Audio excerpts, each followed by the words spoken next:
Hashibana, Hashibata, nos encontramos en Casa Leonila estrenando una nueva sección que se llama Conversando en Comunidad. Esta sección nace a raíz de que muchas conversaciones en nuestra página de Facebook Acción Indígena y varios mensajes nos envían vecinos pidiendo que informemos más sobre las acciones que se han estado realizando en la comunidad de San Francisco Magú.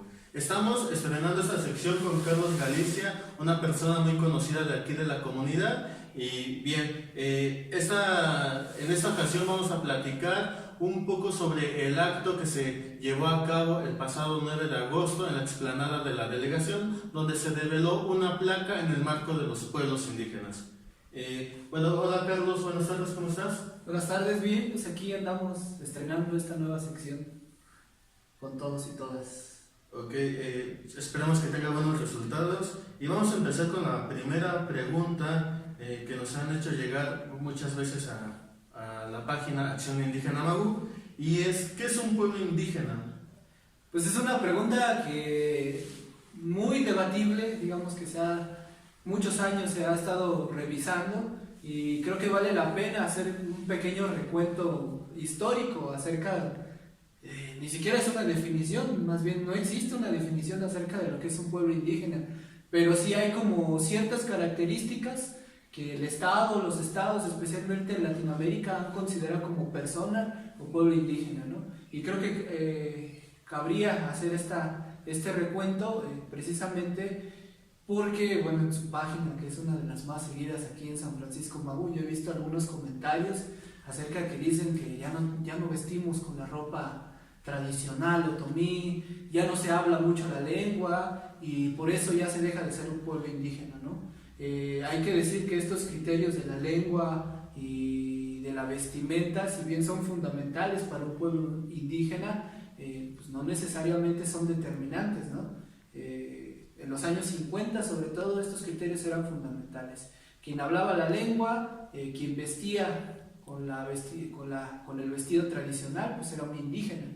No hasta hace mucho tiempo en los censos de población se trataba como criterio fundamental la lengua.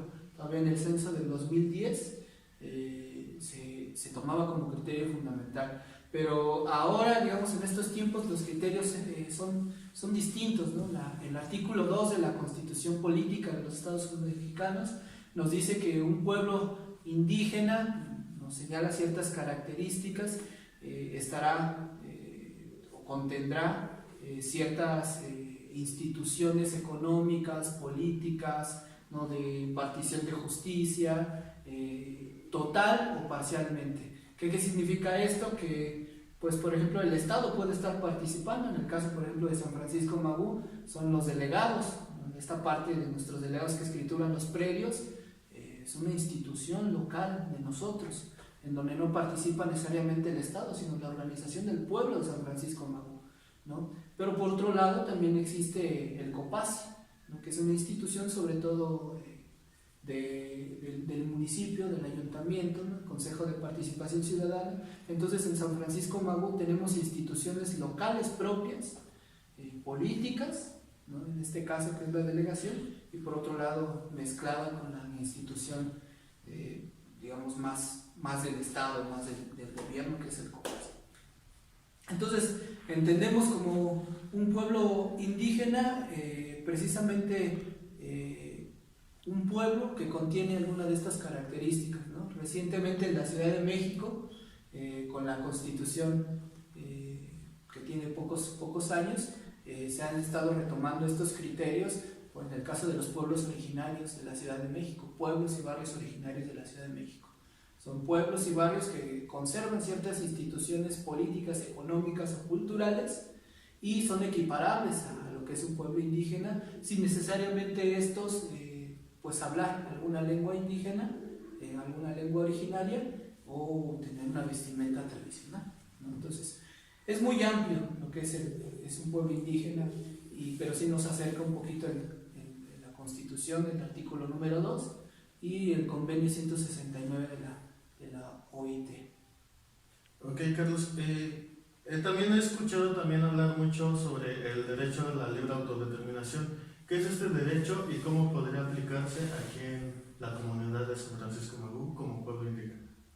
Pues principalmente, como hace rato comentábamos, todos los pueblos tienen instituciones propias, ¿no? Instituciones que determinan sobre todo el rumbo de la comunidad, qué es lo que se quiere en la comunidad. Cuando estamos hablando también de un pueblo indígena, hablamos de que tienen ciertas formas de decisión propias que no necesariamente son las que determina el Estado, ¿no? Por ejemplo, cuando el Estado toma una decisión de urbanizar un predio, digamos, ¿no? Hay un plan de desarrollo urbano en todos los municipios y prácticamente el Estado es quien está tomando la decisión de lo que ocurre en ciertos lugares, que sería la decisión de urbanizar, ¿no? En el caso de los propios pueblos indígenas no es así necesariamente, sino que los propios pueblos indígenas tienen instituciones políticas propias en la que ellos pueden decidir, digamos, el rumbo y el desarrollo de su propia comunidad, qué es lo que quieren que exista en su comunidad, ¿no? Hacia dónde va la comunidad, ¿no? Y esto pues generalmente hay mecanismos de decisión, ¿no? En muchos pueblos es la asamblea general, ¿no? La asamblea general pues se decide precisamente lo que es válido o no para un pueblo, y el Estado digamos se ve en la necesidad de poder tomar en cuenta y de acatar los acuerdos de las asambleas de los propios pueblos, de los pueblos indígenas. Ok, ahorita comentas sobre la Asamblea General. ¿La Asamblea General qué es en San Francisco Magú?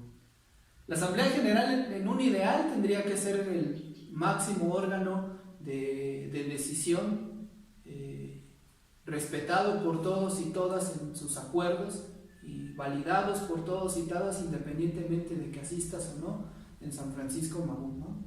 Desafortunadamente en los últimos años de repente ha habido asambleas donde pues desafortunadamente hay representaciones que no le tienen el respeto tal vez a la institución de nuestra asamblea en San Francisco Magú, ¿no? Como ha sido en casos recientes, ¿no?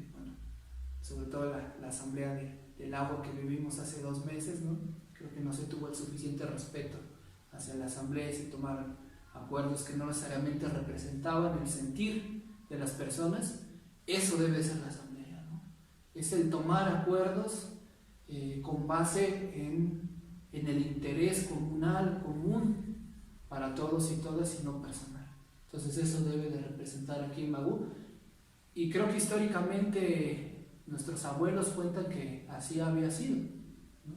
Entonces tendríamos que tomarlo como en dos rumbos, ¿no? Como en el ideal, y que también sucedió que nos cuentan nuestros abuelos, y no hasta hace mucho tiempo hubo asambleas que también manifestaban el sentir del pueblo, y otras asambleas que no ha ocurrido así, sino que hay representantes que participan ahí en pro de la defensa de ciertos intereses personales, ¿no? Comunitarios.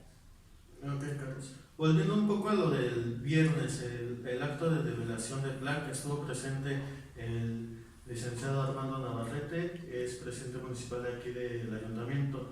Vino a hacer acto de develación de la placa que nos identifica como pueblo indígena otomí, pero ¿qué es lo que dio resultado a esta develación, a este reconocimiento? Pues creo que, bueno, los resultados van a ser palpables, no inmediatamente, ¿no? Pero bueno, sí es preciso mencionar un poquito de cómo funcionan, digamos, los derechos o las normas de los pueblos indígenas, bueno, que están reconocidos en la Constitución Política de los Estados Unidos Mexicanos, en el artículo número 2, en el convenio 169 de la OIT, ¿no? En la declaración, ¿no? Que no es de la Declaración de los Derechos de los Pueblos Indígenas de la ONU, bueno, que no es necesariamente, digamos, legalmente válido. La declaración, bueno, es fundamental. Pues lo más importante es que aparezca San Francisco Magú en el catálogo de pueblos y comunidades indígenas del Estado de México, que finalmente se habían negado muchas veces los derechos indígenas a San Francisco Magú bajo el argumento de que Magú no aparecía en este catálogo de pueblos y comunidades indígenas, ¿no? Y bueno, cabe resaltar que el no aparecer en ese catálogo no significaba, digamos, que Magú no fuera un pueblo indígena, sino que al momento de hacer ese catálogo, pues las instituciones que estuvieron a cargo de su creación simplemente pues no observaron a San Francisco Magú, en este caso sobre todo el municipio que había estado en el poder de Perú. Y bueno, pues en este sentido se esperaría que ya San Francisco Magú en ese catálogo ya no exista ningún pretexto para que ningún gobierno desconozca los derechos que como pueblo indígena tiene San Francisco Magú, ¿no? Entonces, digamos, esto es en un plazo, por supuesto, ahorita las instituciones que se encargan de eso, precisamente por los criterios que estábamos comentando hace un momento acerca de pueblos originarios e indígenas, digamos que se están surgiendo, pues están en un proceso de recatalogación de estos pueblos a los que, digamos, serán aplicables los derechos indígenas, ¿no?